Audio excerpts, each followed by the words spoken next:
My name is Juan Gutierrez, and this is my presentation on customizable and SaaSy REST APIs.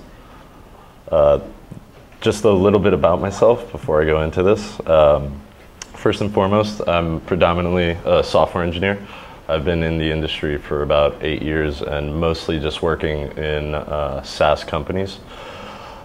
This is my first presentation at a conference ever, and this is also the first time that I'm going to try to open source this library that I've been working on. So hopefully other people find value in it in the community, but I'm also a soon-to-be husband. I'm going to be getting married in actually 3 weeks, so I've been trying to plan a wedding and the presentation all going at the same time, so you can imagine things have been a little bit hectic. I'm also a video game nut, sci-fi guy, comic book, musician, and all the other things that I do in my life. And if you want to know more about me, feel free to go to my website, juanig.com. I just set it up recently, WordPress site. But right now it has links to my Twitter, my Instagram, and also my GitHub. So you can check out. There are 2 other libraries that I'm going to be trying to open source in the next month or 2. So let's get right into it. Quick agenda overview. I want to give you guys the problem statement. Basically, what's the problem that I'm trying to solve with this plugin? Like, what does it mean for your SaaSy REST APIs to be customizable? I'll go into some examples, particularly the company that I currently work at. Alternative solutions as to how to deal with these customizations. And I also have a demo prepared for you guys. Being realistic, there are pros and cons to my solution, so I want to give you guys the ins and outs of that and its effectiveness as we've used it at my company to date. And also I have ideas for future features. So talking about the solution stack. Right now, we're using at my company Django, and recently we decided to implement the Django REST framework. We made that decision because Django REST framework leverages the concepts of like ViewSets and routers, and ViewSets are leveraging Django's class-based views, and that was something that is part of the crux of my solution to this problem that I'm going to describe in a moment. So before I go any further, everybody here knows what the acronym SaaS stands for, software as a service, right? Okay, typically these things are web services, right? More often than not, most recent history. So what's the problem?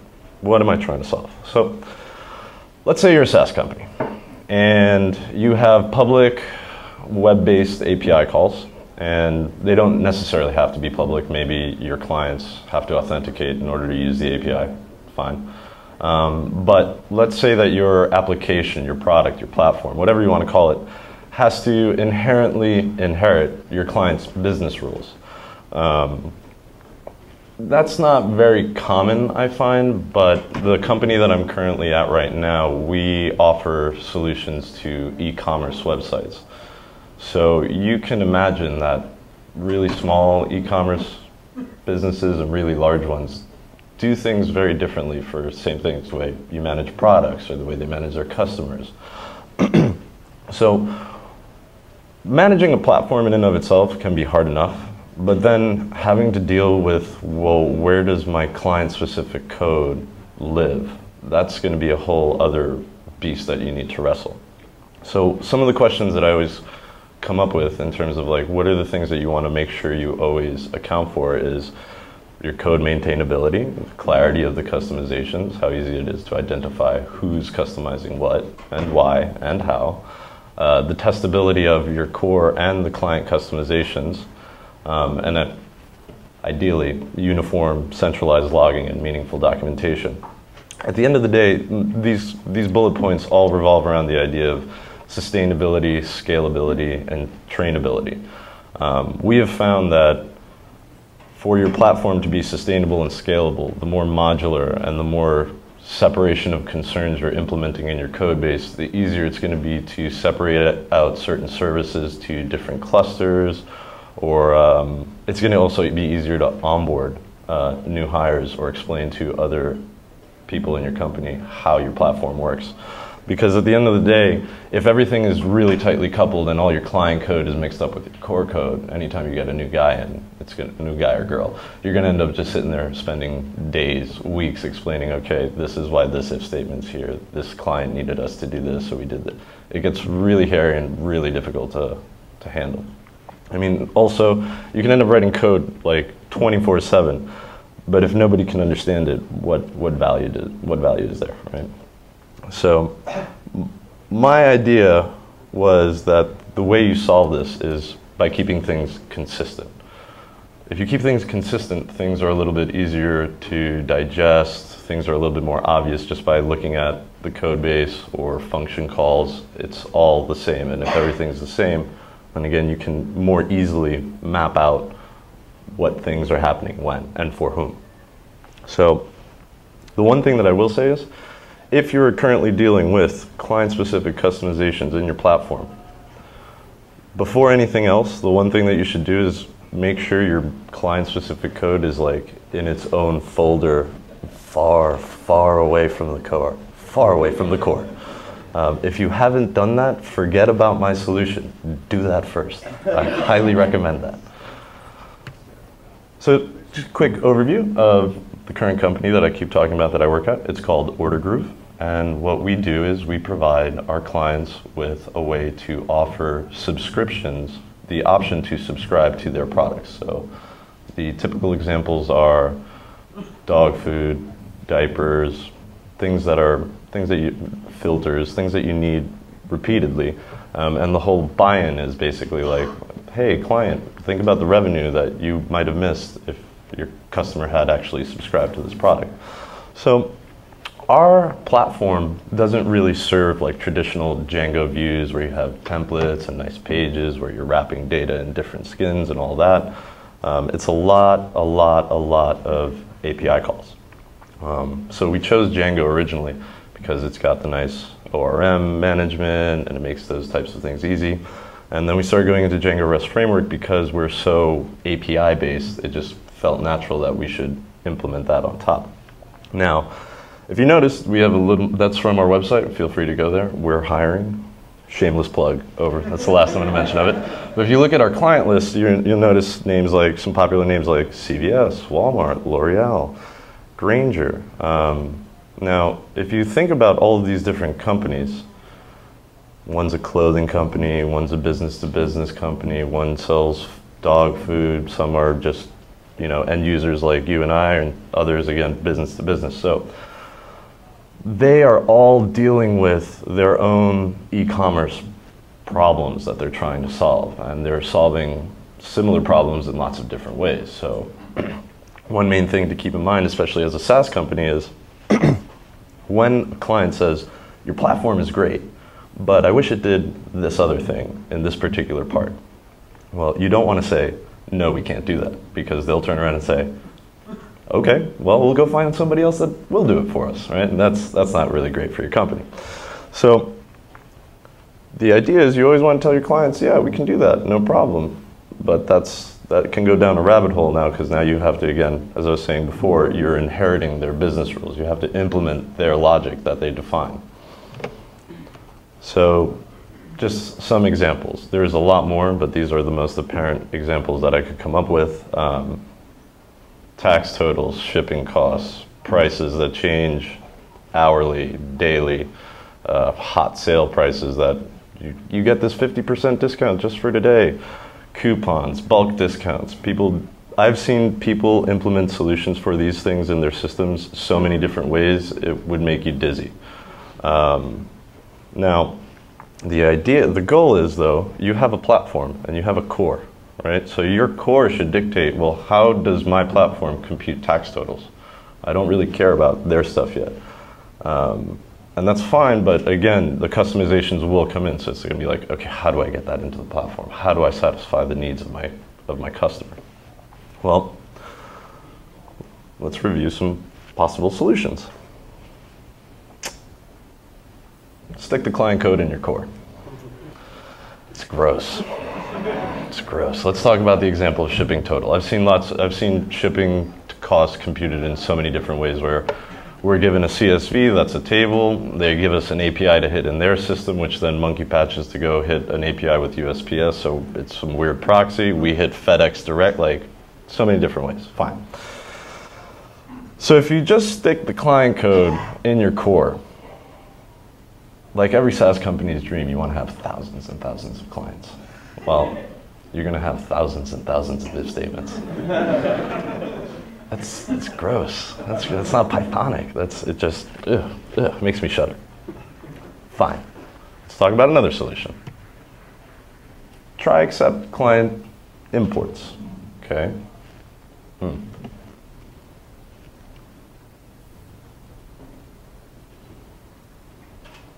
sure why it's not coming up. Sorry about that.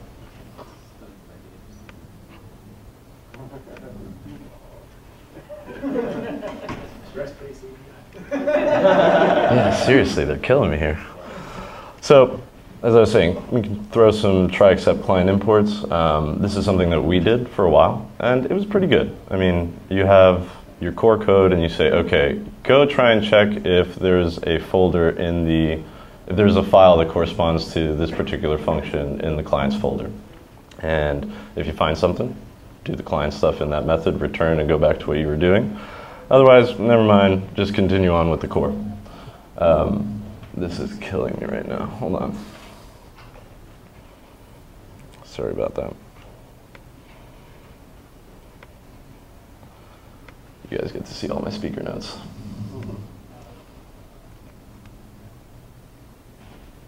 Disappeared.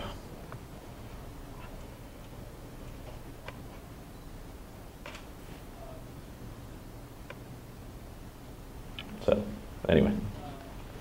So right, throwing in your try accept in there, as I was mentioning, you try and do the client stuff, otherwise go onto the core. Or you can do custom URLs. As the client needs customizations, you can tell them, hey, hit this API and let me know all about it, and tell me all the information, and we can talk about what request and response formats you need, et cetera, et cetera. But that's going to be pretty gross because you're going to fragment your platform really fast. And it's going to be like, okay, well, what client is hitting what API and where are these things? And again, if you have 2,000 clients doing this one particular thing 2,000 different ways, you're going to find that you're going to have gross URLs PY management. And that's no fun either. So wouldn't it be nice if your URLs were consistent? If your methods and your class names were consistent, if your file names were consistent, if your file system paths were consistent. When I was thinking about how to solve this for my company, these were the types of things that I felt would be the most valuable to somebody new coming in. Because then if you just look at the code base, forget about running the application. Just by looking at the code base, you can say, oh, this particular client is extending this view, or they're customizing this thing. You'll have to look into the file itself, but you start getting these very easy visual triggers as to what's going on.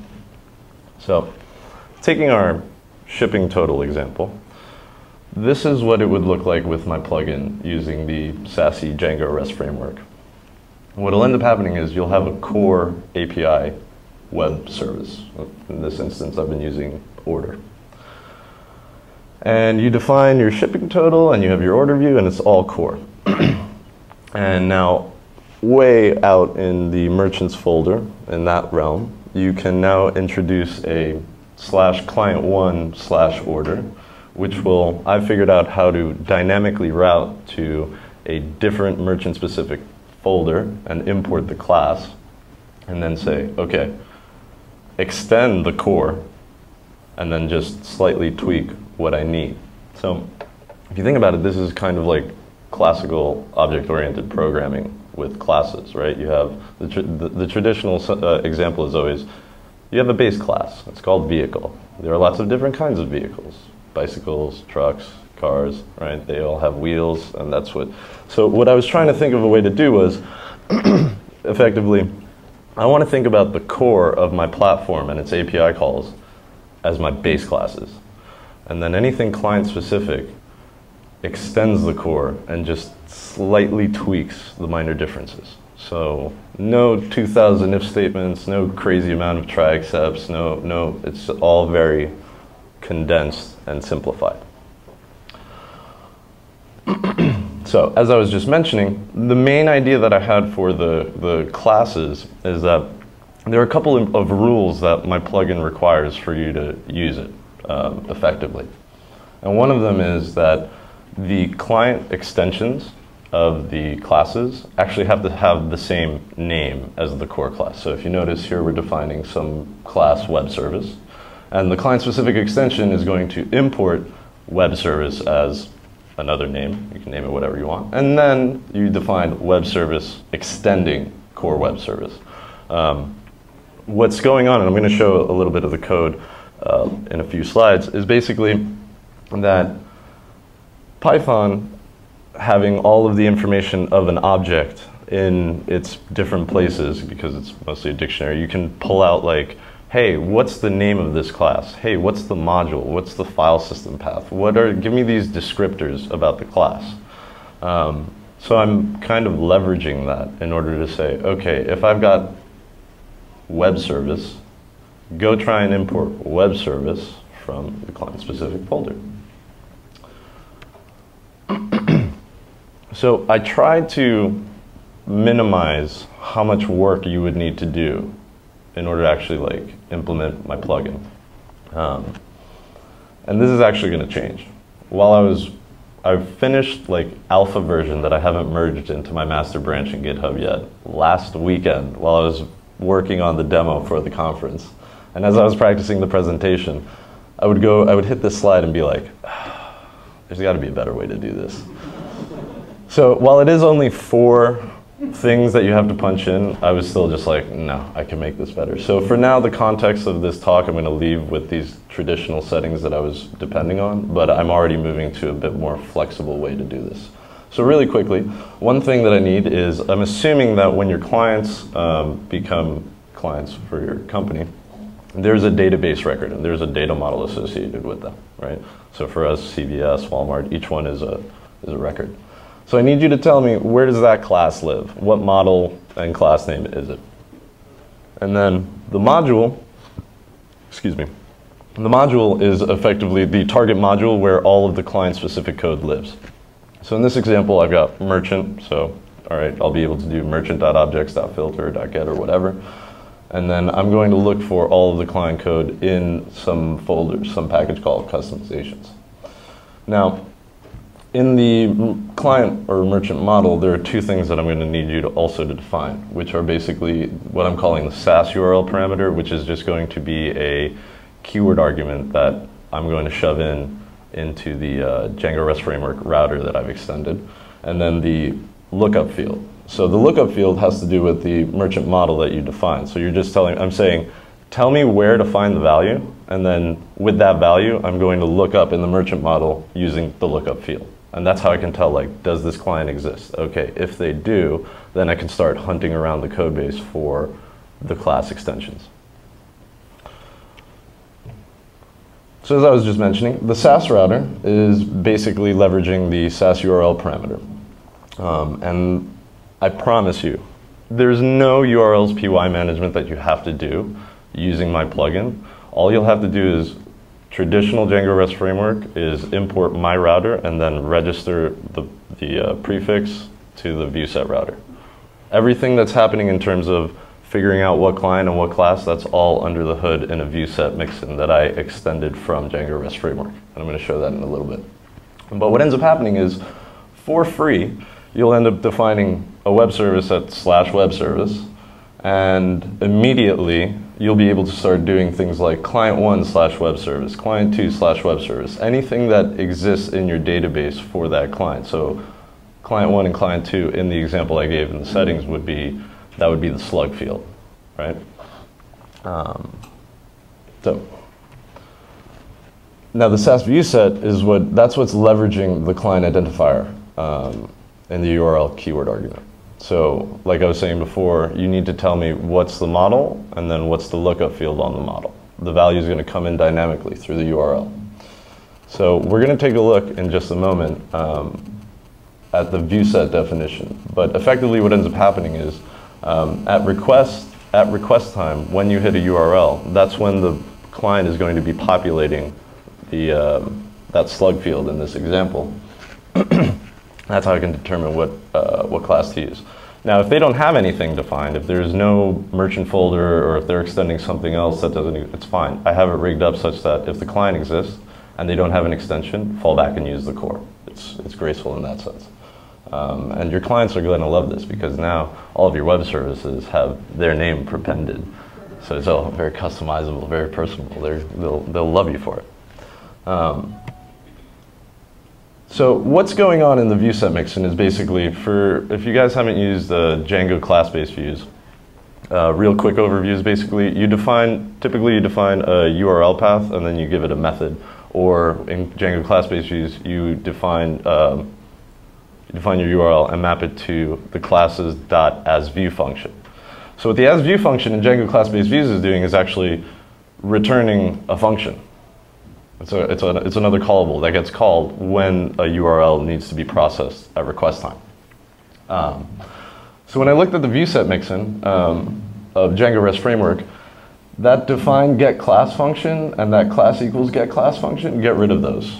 And that's basically what the Django REST framework is doing. All it does is say, okay, I'm going to return this view function to the router, or for the URL, and I'm going to instantiate the class when view is called, and then the class has another function called dispatch, which he's the guy that takes care of routing it out to the appropriate method.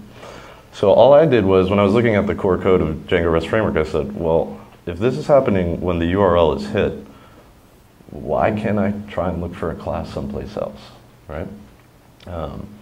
So that's exactly what I did here. Now, you're probably wondering, okay, so you've got the identifier for the client and you know the class, but how do you know where to go? So another small rule that this plugin imposes is basically you have to keep your files and your paths consistent. So in the Django land, you'll see that we have a project, and the project has an app. The app has a subpackage, and that subpackage has a module. So you can think of module PY having a ViewSet class in it defined, okay? And if you use my ViewSet and my router, what'll end up happening is I'm going to say, okay, there's a request coming in for client 1 web service. Okay, you told me in the settings that the client-specific code is in the customizations folder. So I know the client, so in customizations, I'm going to look for that client and also look for app, subpackage, module PY, and the name of the class. So now you're starting to get class consistency, file system consistency. It's really easy to tell who's extending what. A lot easier than if you had like a whole bunch of if statements, right? So I kind of pseudocoded this because I have in the getClass function that I wrote, there's a lot of exception management of like if the merchant doesn't exist in the database and if they don't have something to import. It's, you know, I tried to make it as graceful as possible for anybody that wants to use this, but in short, it's saying use the value of the URL parameter. If you haven't, look up the merchant. And right now I have it rigged up where if the merchant doesn't exist, it's like 404. I have no idea who you're trying to target right now. But if it exists, try and pull them using the lookup field and see if they have anything. If they do, define the class as the merchant class. Otherwise, just use the core class, return whatever you found, and then we're back to traditional Django class-based views, instantiate the class, and dispatch out. So what did we gain? Well, inheritance. Again, going back to what I was telling you before about the vehicle example and bike, the class extensions. Now our core is starting to act as the definition of how does my platform work? What are my permissions? What are my authentications? Serialization. I mean, all of these things now are defined in one place, and now your client code is just simply tweaking the customizations that they need. Now, if you think about it, I've just kind of given an entry point as to like where to go for client customizations. Once you get in there and you extend the class, if you want to turn off authentication for that particular client, turn it off. Any permissions that you need to do, create new permissions, go nuts. You can have a field day with it. Because now you're just kind of subject to that little world. So, I've got a quick little demo to kind of show you guys. It's on my VM, but it's a very small Django app. It's also available on my GitHub. DRF SaaSy demo.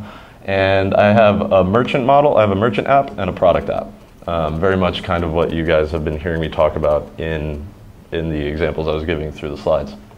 And I have two clients. I've got Tiny Client, who here we see, okay, Tiny Client is extending something in product views. And then I also have a BigTime Client, because we know that BigTime clients, they never ask for customizations. That never happens. So it's very thin, but I think it should kind of give you guys an idea as to like how this could work.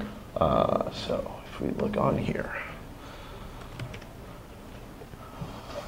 So as I said, we've got our merchant app, and I'm using Django REST Framework self-documenting APIs, which is really nice. You can define your doc strings, the class doc strings that you define. Django REST Framework will actually like pick them up and just put them at the top. And if you implement, if you pip install Markdown, it starts getting like really pretty, and you can do like GitHub style like structuring and make it as sexy as you want.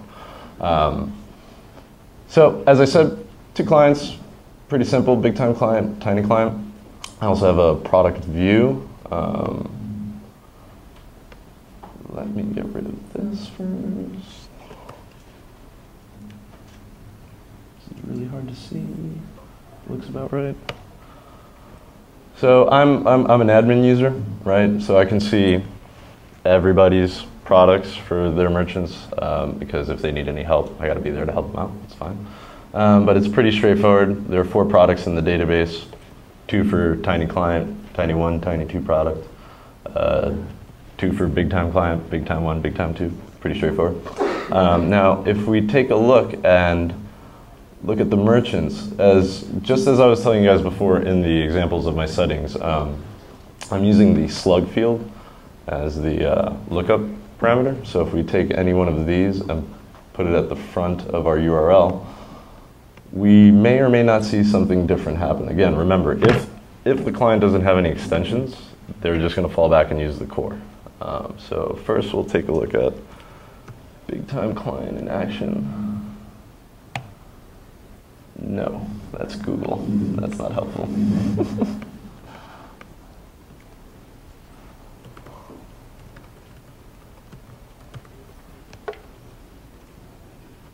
Yeah, I'll trust the URL bar.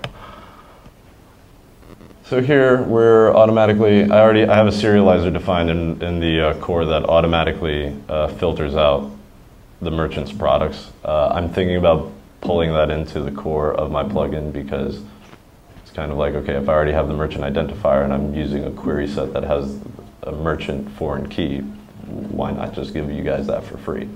I'm not sure if I want to do that yet, but we'll see if people feel strongly one way or the other. But if we look at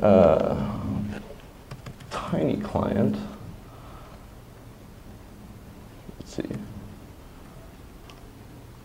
Yep, he's already there. We notice that our product response has slightly changed. So Tiny Client needs some discount data that gets computed on the fly because their prices change every 5 minutes or whatever. So they need that customization? Sure, no problem. I'll extend the core and punch in this discount percent, discount amount, and sale price. I think if I reload the page, you'll notice that. So if we take a look at this, the discount percent is 71%. Tiny Client is awesome. I'd highly recommend them. Now the discount percent went up to 84. I'm just trying to get the idea out there where it's like, okay, you have to do an API call. The way I ended up doing this was like, it's just randomizing some number between 0 and 1 and changing every time. So we can take a quick look at the code really, really fast. Let's see.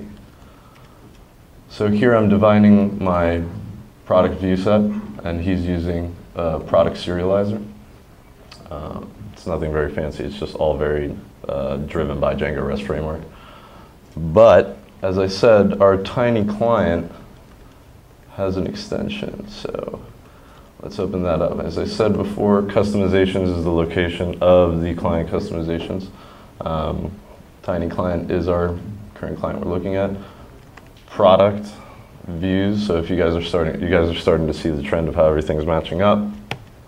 We look here and we say, okay, from product views, import product ViewSet as core, then implement the same class name with an extension of the core. So the only real difference is I'm using if you notice, there's a relative import from .serializer. So there's a tiny client product serializers py. So we'll take a look right there real quick.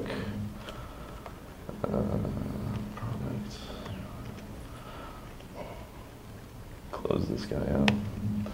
So this is what I was talking about. Pretend there's an API call here and there's no random.random happening.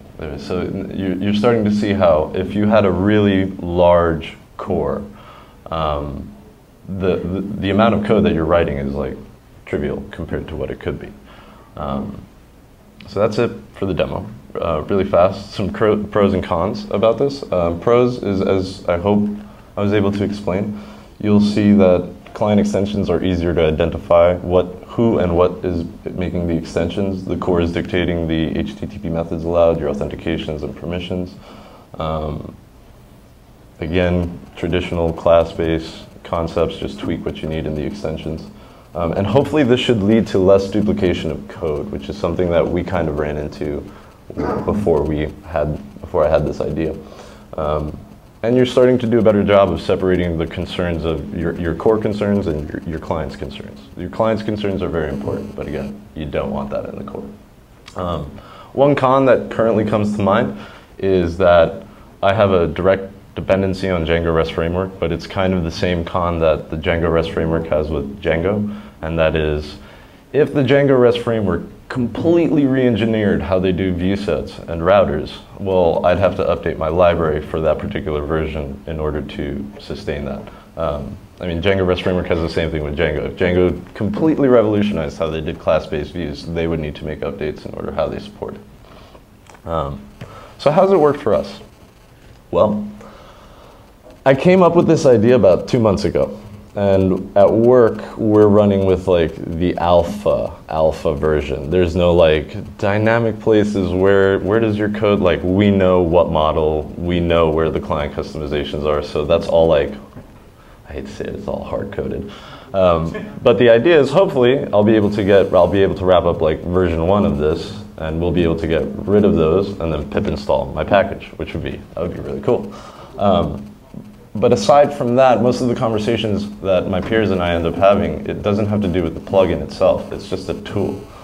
The dependency revolves around what are the quality of your classes? What are the quality of your methods? How well are you separating your concerns? How well are you making sure that your methods and your classes are just doing 1 or 2 things?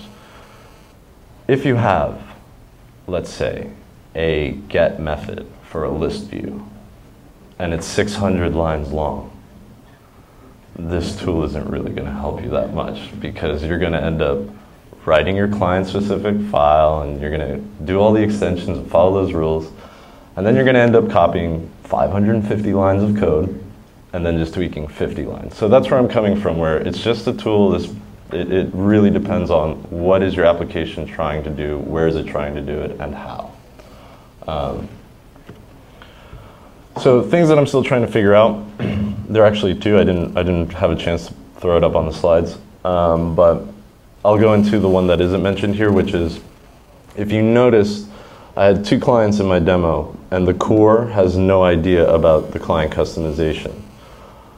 I'd love to try and figure out a way to say, okay, let's say that I'm an admin user and I need to know data about 5 different clients in my system, and there's an API call that gives me that kind of like aggregated data. It'd be really nice if on the fly, whenever you have client customizations, even if you're a core user that's, an admin user that's seeing data across all of them, that these generic admin level API calls also take into account any client customizations. Not really sure how I'm going to do that yet, but it's something that I've been thinking about. Also, Django REST framework has these decorators called link and action. So you can, in your view sets, you can actually, you don't have to just use the cruddy methods, create, retrieve, update, delete, list. You don't have to just use those. You can create a foo method, and that maps to the foo method in your view set, which is pretty neat. But last week when I was setting up the demo, I was like, all right, wouldn't it be cool? Wouldn't this be cool if I have a core class? And then my client is like, oh, I need this other custom thing. And I say, okay, I'm gonna extend the core, and then I'm gonna create this custom method just for them, because they need it. They need to get into bar and have it do something. Unfortunately, that doesn't work. It took me like 45 minutes to figure out, wait a minute. When I register the ViewSet with the router, that's when URLs are generated and like bound to the methods. So if the core class doesn't have the decorator method, but the extension, the client-specific extension does, it has no idea at runtime when the URL is hit, oh, there's an extra method for me to look up. I don't know if I can do this yet, but what I'm kind of thinking is like, well, what's probably happening is I'll need to do some kind of on-the-fly method binding where if I find a merchant-specific class, just see if they have this particular custom method decorator. I have no idea if I'm going to be able to do that yet. But features to come is, let's say that instead of you having a completely public API, it's all private. Your merchants have to log in to use your API. Well, you can give them the merchant prepended identifier URLs, or because they're logging in, you know who they are. So you can use that to route to whatever specific class. Django REST framework has their decorators and the generic views. I'd like to try and see if I can implement the client-specific routing system that I've done into those as well.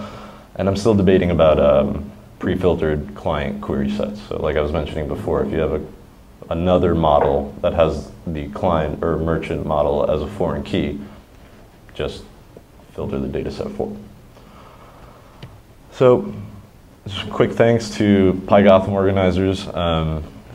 My parents, my dad's here. It's pretty awesome for my first conference. My soon-to-be wife for putting up with everything, like the many late nights of me coding and trying to figure out how to do this. My team at my company, OrderGroove, who I learn from every day, and they push me to do better, and I hope I do the same for them. Also, Jorge Escobar, Michael Daria, and Lance Levette. Without those three guys, I wouldn't be where I am today as an engineer. And Django and DRF teams, if it wasn't for them, there'd be no SaaSy Django REST framework. And of course, all of you guys. I really appreciate you guys taking the time out to listen to my talk, and I hope you guys learned something. And I'll open it up to questions. Yeah? So I'm trying to understand, like, in your use case, where is the code hosted, like these client extensions? Are they writing the code and giving it to you, or are you writing the code and managing everything? So we're writing the code and managing everything. I go back to, like, as a SaaS company, right, the customer is always right. You always want to make your clients happy. So when they say, jump, you say, yeah, sure, no problem. How high? I'll write it for you. Don't worry about it. I'll take care of all that work. You don't have to worry about a thing. So. But then, like, okay, so, like, discounts, and they want the features, and they've had more fields, like, so how do they, I assume they want to be able to tweak this stuff, right? So how do they manage that part then? Yeah, for right now, it's the way that we've been dealing with it is they'll interface with us, and we'll like have to get on the phone and be like, okay, well, we don't really have a place to store those pieces of data. Fortunately, we have Mongo running in our platform, so very good with unstructured data. So it's kind of like, okay, well, maybe we can just kind of like dump it here, and then we'll like look it up later. So definitely from a data model and like data integrity perspective, things can get really janky in that sense, but. I was trying to come at it more from the perspective of like pure code base, not so much like the data that they want, because that's been the main headache for us. It's just the code is unwieldy. Yeah? Okay, so when you have a lot of clients who customize, or you customize for them, some core functionality, and you want to change the core functionality, mm-hmm. Did you talk about it, what's involved in maintaining? So that's something that, again, because this is it's still very fresh, I've been waiting for that to occur, where I'm like, okay, two things actually touching on what you were mentioning is one that it's like, okay, we've got 6 clients doing the same customization. Maybe we should pull that customization into the core. That one's a little easier to deal with. Now, again, in my mind, the way I kind of see it is it depends on the methods and the class definitions in terms of like, well, if I'm making a core change and I now need to go into every customization that's occurred in order to handle this core change, that to me is like, okay, I need to figure out a different way to implement implement this, so it doesn't propagate quite as badly. Dependency, so that you have like version control, so that you can baseline a core that's relevant as today, and then let's say a month from now you have a new core. So all new clients can use the new core, but the old clients still have to use the old core. So that's what some of my other coworkers have actually already been like pushing, like, okay, versioning, and what about the core? And I'm just kind of like, I'm still just trying to finish the library. I agree, we should totally do that. I'm not there yet. So we're actively thinking about it, and hopefully I'm going to get some of these guys. They'll be contributing as well. And I mean, again, this is the first time I'm doing anything like this, so any comments, perspectives, ideas, like, lay it on me. It's cool. Yeah. So I was kind of curious, and if you can share this. So the number of changes people asked, how many of them were related to the model, and how many of them could be handled perfectly with just views and client side?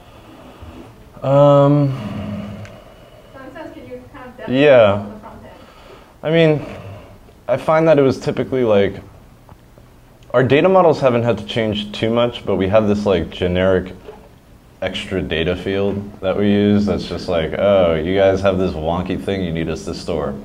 Sure, we'll just shove it in here. It has nothing to do with the core. But more often than not, what we found is that typically, again, and using like tax and shipping, those things don't necessarily, like, we already have a place to store tax, but it's like, okay, well, where is it coming from? That's kind of where I was like using that example. So I find that maybe it's a 30% data model, 70% code customization split. As we sign more clients, that could drastically change. Fortunately, if you guys want to talk to me more about this, I'd love to, but my name is Juan Gutierrez, and thanks for listening, and I gotta go. Bye.